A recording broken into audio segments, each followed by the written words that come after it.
Hindi lang daw dahil sa sama ng panahon nang nararanasang pagbaha sa Kawit, Cavite. Dahil daw yan sa isang proyekto, ayon sa ilang residente. Narito ang agenda report ni Isaiah Mirafuentes live mula sa Kawit. Isaiah, kamusta na ang sitwasyon dyan?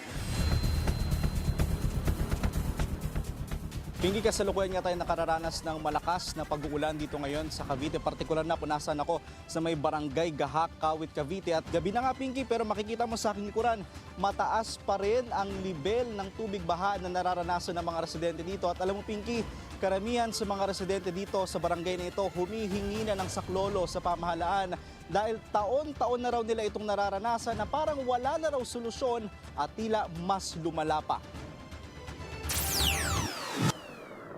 Sa kauna-unahang pagkakataon, ngayon lang raw naranasan ng mga residente ng Barangay Dumlaw area, Gahak, Kawit, Cavite, ang abot liig na baha sa kanilang lugar. Magyang covered court at eskwelahan nagsisilbing evacuation center, lubog din sa baha. Bagong opera ang kapatid ni Ligaya at pahirap anya sa kanila ang ganitong sitwasyon sa kanilang lugar.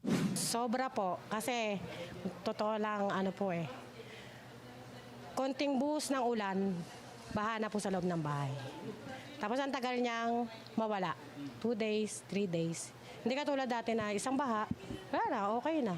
Wala nang baha talaga sa ano. Ngayon talaga as in, mahirap po. Pag konting buhos ng ulan, baha na po talaga. Pinasok na kasi ng baha ang kanilang bahay at di tulad noong nakarang taon, mabagal daw itong humupa. Dati po kasi plaisdaan yan, dyan pa nga kami nangangapa eh. Tapos magmula po yan, tinambakan nung last year na yung tinambakan po yan, doon na po yung biglang lumalaki na yung tubig sa amin pag konting ulan.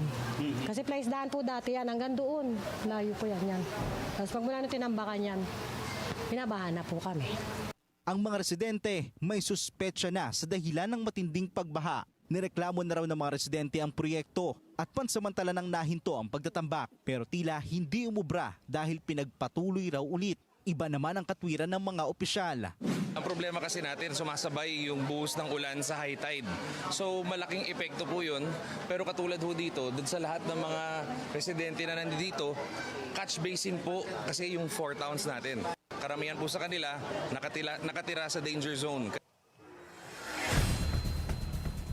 Pinky, kanina nakita na rin natin nagpunta dito sa barangay na ito si DSWD Secretary Rex Gatchalian at nangako siyang magbibigay ng tulong sa mga apektadong residente. Samantala, Pinky, yung eskwelahan na pinakita ko kanina hanggang sa mga oras na ito nasa mahigit 5 o halos 500 individual ang kasalukuyang nananatili pa rin doon sa ngayon. Naan nila, Pinky, hindi pa rin nila alam kung hanggang kailan sila mananatili sa evacuation center dahil hanggang sa mga ngayon nga nararanasan pa rin nila ang mataas na baha sa kanilang mga bahay. Pinky.